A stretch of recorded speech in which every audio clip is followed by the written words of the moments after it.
Hey Dave, what you up to? Oh hey Ishan, nothing, I'm just booking tickets for a flight to Goa. We have to leave next week for the band's performance at Sunburn. Dave responds to Ishan as he looks at the hotels and flights for their trip to Goa. Dave met Ishan in the music club 3 months ago. Ishan is a freshman in the engineering department and the newest recruit in the music club. Ishan along with a few other members have formed their own band called the Bandish Beats. Ishan is the lead vocalist and bass player of the band. He and Dave have gotten quite close in the last few months as they both have similar values and interests. Dave even confided in Ishan about his background and his struggles growing up. In return, Ishan opened up about his own life, which turned out to be pretty similar to Dave's. Ishan is also a scholarship student. His father is an electrician while his mother works as a housekeeper at a politician's house. Although from different departments and having different schedules, Dave and Ishan have formed a solid friendship and looked out for each other. Dave, can I come too? I feel like I will learn a lot by watching the band perform on stage. I want to be in on all the backstage action and the preparation. Honestly, you'd get a lot of help from me if I were there with you. Well, I haven't got enough budget to bring you along with us, although I do agree that it will be a huge help if you were there with me. I really want to see Sanj play on such a big stage. I think it will give me perspective and motivate me to work even harder with my band. Should we ask the 3 Ws when we see them in the evening today? What's the 3 Ws? Dave asks, perplexed. Oh, you didn't know? Those 3 are known as the 3 Ws or the 3 womanizers.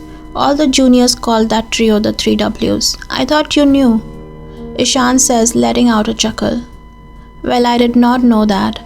Dave says, forcing a laugh. His lips are curled upwards, but his eyes falter and look away in an effort to find some solace in the distant corners of the room.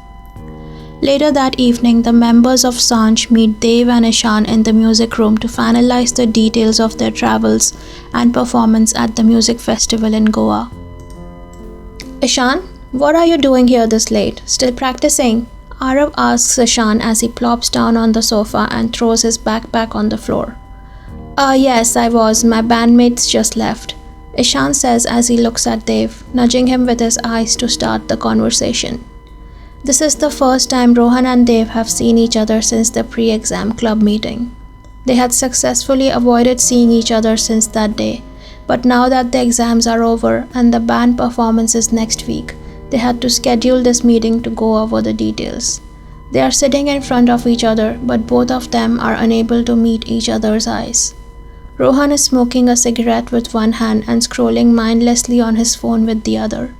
He holds his phone tightly to keep his composure as he fears that the moment he makes eye contact with Dave, his carefully constructed facade will crumble, exposing his true emotions. Dave starts explaining all the details of the trip, including the detailed schedule, the technical requirements, all the communication he has had with the festival organizers to date, and their performance specifics. Now I just have to book the flight tickets and hotel. The organizers have sent over their budget to cover the flight expenses and accommodation, but I was thinking I could request them to sponsor Ishan's flight to Goa. He really wants to go. Rohan's eyes widen and he looks up first at Dave and then at Ishan. Before he could respond, Ishan suddenly starts talking. I think this is such a great opportunity for me and Bandish Beats to experience all the ins and outs of doing a performance on such a massive scale. I believe I can learn a lot from this trip, including the technicalities of producing the sound for a larger audience, and I can also help Dave in all the arrangements. Rahim starts laughing. Got your entire speech prepared, huh? You could have just said you wanted to accompany us and left it there. We don't mind you tagging along. We have 4 days and a lot of downtime between performances. We'll have fun. Rahim gives a cheeky smile to Ishan. Ishan's eyes light up in anticipation as he bows down and offers his hand up to Rahim to shake it. Rahim laughs and gives him a few pats on his back.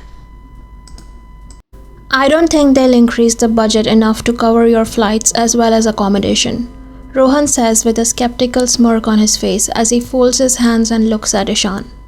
He can stay with me, Dave says, smiling at Ishan and putting his hand on his shoulders. Rohan's jaws tighten as he looks at Dev with a piercing gaze. A short, sharp laugh escapes from his mouth, laced with anger and frustration. Very well then, I'm off. Laters everyone. Rohan picks up his bag and leaves the room. Dev watches him leave and immediately removes his hand from Ishant's shoulder, sinking down into his chair and letting out a low sigh. He rubs his temples as he can feel a dull throbbing sensation slowly intensifying. It was 9 in the evening when Dev finishes his work and turns off the music room lights. He locks the room and starts walking when a familiar voice stops him in his tracks. Hi. Rohan is standing behind him, his handsome face glowing in the moonlight. The soft beams of light caress his features, accentuating his strong jawline and chiseled cheekbones. A slight smile tugged at the corner of his lips. Dev stands there, his gaze remaining fixed on Rohan's face. An unexpected sensation of goosebumps travels from his arms to his shoulders, sending a tingling sensation throughout his body. Did you forget something? Dev asks, not knowing how to start the conversation. No, Rohan's mind is brimming with a multitude of thoughts and emotions, yet he finds himself at a loss for words. Good job organizing the logistics for the festival, Rohan says in a feeble attempt to prolong the conversation. Well, it hasn't happened yet. We'll come to know that after the event. Dev replies with a blank expression on his face. Do you always have to be so cold when talking to me? What did I ever do to you, huh? Rohan says in a low voice, moving closer to Dev. Dev's feet falter, causing him to stumble backward, disrupting his balance momentarily. Rohan immediately catches him by the waist and pushes him toward the wall, closing the gap between them and hugging him tightly. Please, just for a moment. I'm literally dying. Please let me do this. It will only be for a second. Rohan says between heavy breaths. He completely engulfs Dev in a tight embrace. Time stands still and the world fades away as Dev closes his eyes and puts his head against Rohan's chest.